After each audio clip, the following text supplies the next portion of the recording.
Welcome to the Reality Taboo podcast, where no topic is off limits. I'm your host, Jeff. Joining me is my co-host, Ness. It's January 12th, 2024, the eve of the Iowa Republican Caucuses.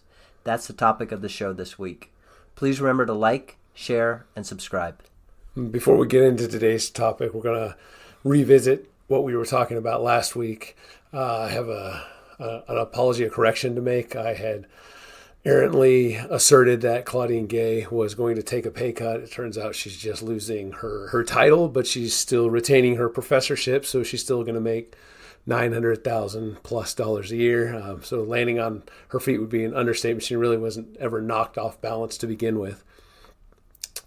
Related to that too, Bill Ackman, the one who has really been the driving force behind having her removed, and he's now on the warpath to get the other college presidents removed, and really has expanded this battle and taken it to academia writ large, specifically the Ivy Leagues and the West Coast top schools, for plagiarism ostensibly, but really the way I view it, I think if we look through a frame of elite theory, Bill Ackman may be on the cusp of becoming what is deemed a counter-elite. So elite theory, very briefly, is the theory of state action that presumes that popular will, popular sovereignty, democracy essentially is just window dressing that doesn't matter. And what moves things are elites who have access to power networks and elites who have physical resources at their disposal. So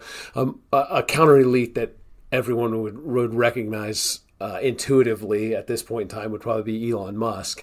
Peter Thiel before him in the mid 2010s. But Elon Musk is really taking that to the next level by taking over Twitter and amplifying positions and viewpoints that prior to his takeover of Twitter would not have even been allowed on Twitter. And now these are accounts that he is engaging with and putting on blast through retweets, etc. I'm not saying for sure that Bill Ackman is a counter-elite. He's a big Democratic donor. He has worked at hedge funds for most of his career, and he's in that very culturally mainstream left neoliberal milieu, but it looks like maybe October 7th and the events surrounding it have flipped a switch inside of him that has sent him on the warpath. And so I think, although it'll make a lot of people recoil who are probably listening to this and are generally sympathetic with our overall viewpoint, to give him the potential benefit of the doubt, I think he may end up being one of the new counter-elites. And if we are going to see any sort of shakeup in the cultural landscape, it's going to require a team of counter-elites more or less on the same page, or at least united in their opposition to the ruling zeitgeist, the ruling ethos. And so I think Bill Ackman may be one of those people that we're seeing manifest right before our eyes now. I agree that October 7th appears to have changed Bill Ackman's outlook, and I think he's representative of a lot of American Jews. As I mentioned last week, I feel like October 7th opened the eyes of American Jews to what the DIE framework is going to actually mean for them. I think a lot of Jews thought that they would benefit from that and they would be put into the oppressed category rather than the oppressor. And I think they're realizing through the really intense backlash against Israel and what they're doing in Gaza, I think they're realizing that most non-whites see them as privileged white people. And I think Bill Ackman is realizing that. Yeah, from the non-white perspective, it's not that Jews are the victim of white supremacy. The Jews are like the ultimate white supremacists because they have better life outcomes by every metric in terms of stable family life, educational attainment, income, longevity, health outcomes, with the exception of some rare genetic diseases, health outcomes, et cetera, that put them above whites on average and above non-Jewish whites. And another example, too, we just saw that South Africa filed genocide action against Israel in the International Court of Justice. It'll be interesting to see if the new Ackman position prevails. I'm skeptical. We see the counter to that, the more historical Jewish orientation towards die. In the open letter this week from some 250 Jewish celebrities complaining about Jews being excluded from the Motion Picture Academy's representation and inclusion standards. The reaction of many has been to scoff at the idea that Jews are underrepresented in entertainment of all industries, but I think they're missing the point. It's the fact that Jews are so overrepresented in entertainment that makes these standards pernicious from their point of view. If there aren't enough non-whites involved in a project, whites have to be cut out of it. But white Gentiles don't have anything like the kind of per capita representation that white Jews do. If Jews don't get to count as non-white, then it will be to a large extent the reason there won't be enough non-whites involved in the project. That's because too many Jews are involved. An obvious way to get in line with the inclusion standards will be to cut Jews out. Jewish overrepresentation can't survive the push for proportional representation among non-whites. It can only survive if Jews are counted as non-white. That's what this is about. It's about protecting Jewish overrepresentation in the guise of remedying non-white underrepresentation. I think someone like Ackman might realize how difficult that is going to be to thread that needle in the future. It's becoming more and more difficult by the day. And so I think people like him are seeing where this road ends, and it's in a situation that will not be good for what he perceives as his own interests. And increasingly, the interests of Jews may be indistinguishable from the interests of non-Jewish whites. And I should point out, while I think this is the primary reason for the push, we shouldn't lose sight of the implications for the broader cultural landscape of allowing institutions to meet their DIA objectives by bringing in high-functioning, high-achieving Jews in a manner similar to what they do with Asians in tech and similar industries. All right, Ness, well, if you're ready, come with me into the tunnels. We're going to go into Iowa, move on to our main topic. What's on that mattress? So we're recording this on Friday night. The caucuses are on Monday. Ness, what are you looking for? What are your predictions? What should we be paying attention to? It'll be interesting to see if Trump is able to perform equal to what polling shows he's going to perform at.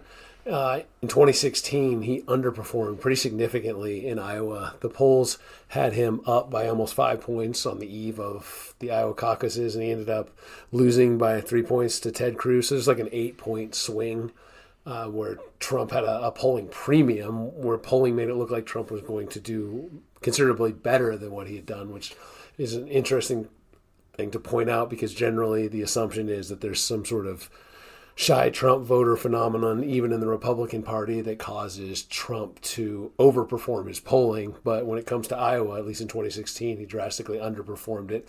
That being said, the gap is so wide. The most recent RCP average shows Trump winning by 35 points with Haley and DeSantis neck and neck in a very distant second. So even if something similar to what happened in 2016 happens in 2024, we're looking at a Trump victory of close to 30 points, 27 points to be exact. The metric that the media will probably want to use will be the 50% threshold. If Trump is able to come in over 50%, it's going to be really hard to spin it as anything other than a decisive Trump victory. But I think if he comes in under 50%, then the narrative will be, well, it's Trump versus the anti-Trump, and there'll be a big push to knock out all but one person, all but Nikki Haley, to step aside to try to turn it into a two-person race. Another factor that could potentially cause Trump to underperform polling expectations is that there's been somewhat of a push from neoliberal, neoconservative establishment figures to urge Iowans who are Democrats or independents to register as Republican, which you can do the night of the caucus, because the Democratic caucus is a month down the road and it doesn't matter because that's already a foregone conclusion, to switch to Republican and vote for Nikki Haley. So that's another thing that might shrink the actual results relative to what the polling shows. So you think Trump is clearly going to win. Do you think anything else interesting is going to happen next week, shortly after the caucuses? Is anybody else going to drop out? Vivek's self-financed. He's not going anywhere. The push will be, especially if DeSantis doesn't come in second, if he comes in third place from the establishment, will be to get him to step aside and really cut the political losses from what has to be one of the most staggering self-inflicted political wounds that I can think of seeing in my lifetime, which is Ron DeSantis' really ill-advised campaign for the presidency that has taken him from being the presumed successor of Trump's MAGA movement into sort of a laughingstock. He still has pretty good numbers among Republicans in terms of support, but it's a shadow of Trump support, and he doesn't gain any support that Trump doesn't get, but he also loses a lot of support that Trump does get. And so he's in a situation now where he just has nowhere to go but back to Florida for 4 years, and anything can happen in politics, especially in late stage imperial decline. But it seems to me that his presidential ambitions are probably dashed indefinitely after this. The goodwill he'd engendered from his COVID response has evaporated. It's very much short attention span America. It's what have you done for me lately? And the answer seems to be not much other than potentially try to derail Trump. I guess we should mention Chris Christie, not even including him in the running, which whether or not he had dropped out would be the right approach to take since he never had a snowball shot in hell. But he has officially dropped out, and some YouGov polling makes it clear as to why that was the case. We say that he really never had a chance. Net favorability among Republicans. We're going to go through the net favorability among Republicans. That's the percentage of Republicans who have a favorable opinion of a person, the candidate, and subtracted from that the percentage of respondents who have a negative opinion of the candidate. So we have Trump at plus 68, DeSantis at plus 56, Haley at plus 26, Vivek at plus 20, and among Republicans, Chris Christie at negative 38. And as unpopular as he is among Republicans, I mean, that's like Mitch McConnell level of unpopularity among his own party. As unpopular as he is, he doesn't make any of that up with independents. So among independents, the same net favorability. All the Republican candidates are in negative territory, but Trump comes in at negative 13, Vivek at negative 14, Haley at negative 15, DeSantis at negative 20, and Chris Christie at negative 25. The only relative support he has is among Democrats, so the same figures among Democratic poll respondents. Christie comes in best among Republican candidates with a negative 20, Haley next at negative 32, Vivek at negative 38, DeSantis at negative 55, and Trump at negative 71. So that might be another reason that that Christie decided to drop out ahead of Iowa, is if the push here among the establishment is to try to get those Democrats to switch over and participate in the Republican caucus to try to swing the outcome. They might have been more likely to have gone to Chris Christie if he was still around. But now that he'll be out of the way, Nikki Haley will be the one most likely to garner their support. As interesting as the Iowa caucuses are and all the stuff that goes along with it, I can't help but think it's somewhat pointless in comparison to what's happening at the southern border. The numbers are absolutely staggering. A few data points I found. Encounters at the southwest border in fiscal year 2023 increased over 40% since fiscal year 2021 and more than 100% compared to 2019. And since Biden took office, there have been 7.5 million encounters nationwide and 6.2 million encounters at the southwest border. And there's 1.7 million known gotaways. So who knows what the actual number is. It's millions and millions of people who are flooding into this country. You hear stories in major cities, New York City, Chicago, just they're being overwhelmed. They're putting illegal immigrant children into schools, it's just overloading the infrastructure. Many of them don't speak English, so they're having to find people who can teach in their language. They're going to be on government programs. We don't have the money to pay for any of this. And I'm sure that these people eventually will be able to vote, and they're certainly not going to vote Republican. And even if Trump were to take office, he says that he's going to initiate a huge deportation force, but I just don't see that actually happening. So at best, he might be able to slow down the flood a bit, but will he stop it in any meaningful way? I don't think so. And so every time I start thinking about issues like the election and the caucuses, I just get this feeling in my gut that it makes me think it's almost kind of pointless, and it feels silly to even talk about when you have this just invasion happening constantly at the border, and nobody in the position to do anything about it seems to have the will to stop it. And I don't know if it's more infuriating that this is a problem that could easily be solved. It's not a complicated issue. There doesn't even need to be new laws that are passed. It's just enforcing the existing laws. It's not a complicated thing.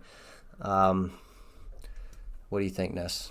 It's not perceived as a problem. That's the issue. Of course, it could be solved if there was the will to solve it, but it's a feature rather than a bug of the current system for a whole host of reasons, many that will be familiar to our readers here. But you were alluding to earlier how it seems like the caucuses are kind of silly and they don't really matter. And I think at two levels that is applicable. At a shallower level, just strictly in the political sense, it doesn't really matter because the caucuses and the primaries are ostensibly democratic processes, and the clear outcome of anything that even comes close to representing democratic will of Republican primary and caucus voters is going to be Donald Trump as the nominee. So if that is allowed to occur, then none of this really matters, because we know going in that absent some sort of intervention from the system, he's going to win.